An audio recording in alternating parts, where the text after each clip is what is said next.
आज देश की संसद में एक बड़ा दिन है। उपराष्ट्रपति चुनाव का दिन। सुबह से ही संसद भवन के अंदर हलचल तेज है, क्योंकि आज ये तय होगा कि देश का नया उपराष्ट्रपति कौन बनेगा। ये चुनाव सिर्फ एक संवैधानिक पद भरने का मामला नहीं है, बल्कि आने वाली राजनीतिक समीकरणों और संसद के माहौल को भी ये चुनाव तय करेगा। इस बार मैदान में दो बड़े उम्मीदवार हैं। एनडीए ने तमिलनाडु के वरिष्ठ नेता सीपी राधाकृष्णन को उम्मीदवार बनाया है। वहीं विपक्षी गठबंधन यानी कि इंडिया ब्लॉक ने पूर्व सुप्रीम कोर्ट जज बी सुदर्शन रेड्डी को मैदान में उतारा है। दोनों ही अपनी क्षेत्र में दिग्गज हैं, लेकिन आंकड़ों का खेल किसके पक्ष में जाएगा, इस पर सबकी नजर बनी हुई है। सबसे पहले प्रक्रिया समझ लीजिएगा। उपराष्ट्रपति चुनाव में देश भर के आम लोग वोट नहीं डाल सकते। इसमें केवल संसद सदस्य ही वोट करते हैं, यानी कि लोकसभा और राज्यसभा के सभी सांसद मिलकर नए उपराष्ट्रपति का चुनाव करते हैं। इस बार कुल 788 सांसदों की संख्या है, लेकिन कुछ सीटें खाली हैं, इसीलिए वास्तविक संख्या लगभग 782 के आसपास है। जीत के लिए जरूरी है कि उम्मीदवार को डाले गए वैध मतों का आधा से एक ज्यादा वोट मिले। उदाहरण के लिए, अगर सभी 782 सांसद वोट डालते हैं तो विजेता को कम से कम 392 वोट चाहिए होंगे। अब बात करें समर्थन की। एनडीए यानी भाजपा और उनके सहयोगियों के पास पहले से ही बहुमत है, ये सभी को पता है।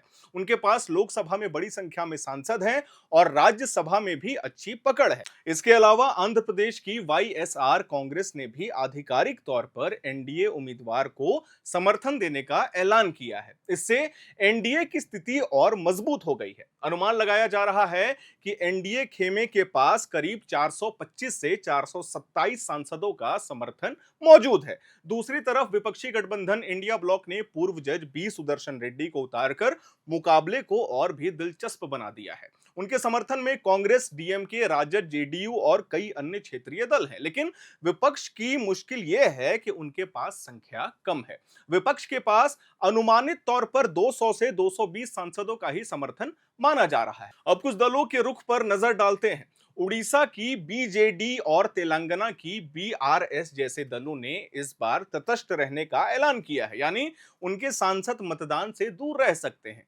अगर ऐसा हुआ तो कुल वोटिंग की संख्या घट जाएगी और जीत का आंकड़ा भी थोड़ा कम हो जाएगा। इसी वजह से अलग अलग अखबारों और रिपोर्ट्स में जीत के लिए अलग अलग अनुमान बताए जा रहे हैं। लेकिन याद रखिए, यह चुनाव गुप्त बैलेट से होता है। सांसदों पर पार्टी विप लागू नहीं होता। इसका मतलब है कि कोई भी सांसद पार्टी लाइन से हटकर वोट दे सकता है। यह सबसे दिलचस्प बात है। इससे क्रॉस वोटिंग कहते हैं। पहले भी ऐसे चुनावों में कई बार उम्मीदवारों से अलग नतीजे आए हैं। विपक्ष को यही उम्मीद है कि कुछ सांसद पार्टी से अलग जाकर उनके उम्मीदवार को वोट दे। दूसरी तरफ एनडीए भी हर वोट सुरक्षित करने में जुटी हुई है, लगातार जुटी हुई है। अब मतदान की प्रक्रिया।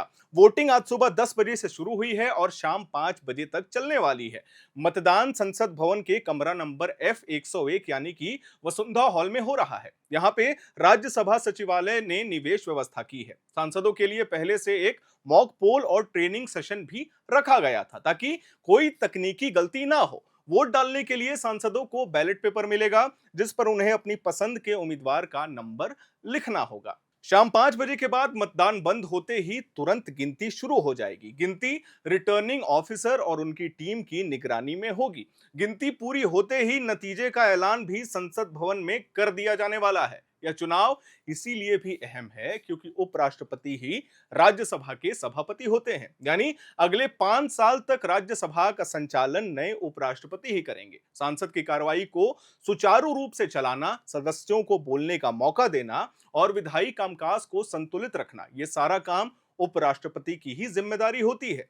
राजनीतिक नजरिए से देखें तो अगर एनडीए का उम्मीदवार जीतता है तो यह केंद्र सरकार की ताकत को और भी पुख्ता कर देगा। वहीं विपक्ष के लिए यह हार और मनोबल गिराने वाली होगी। लेकिन अगर विपक्षी उम्मीदवार को उम्मीद से ज्यादा वोट मिलते हैं तो यह सत्ता पक्ष के लिए एक बड़ा संदेश होगा कि संसद के भीतर असंतोष मौजूद है, क्योंकि क्रॉस वोटिंग हो रही है। इस पूरे चुनावी माहौल में एक और दिलचस्प पहलू है।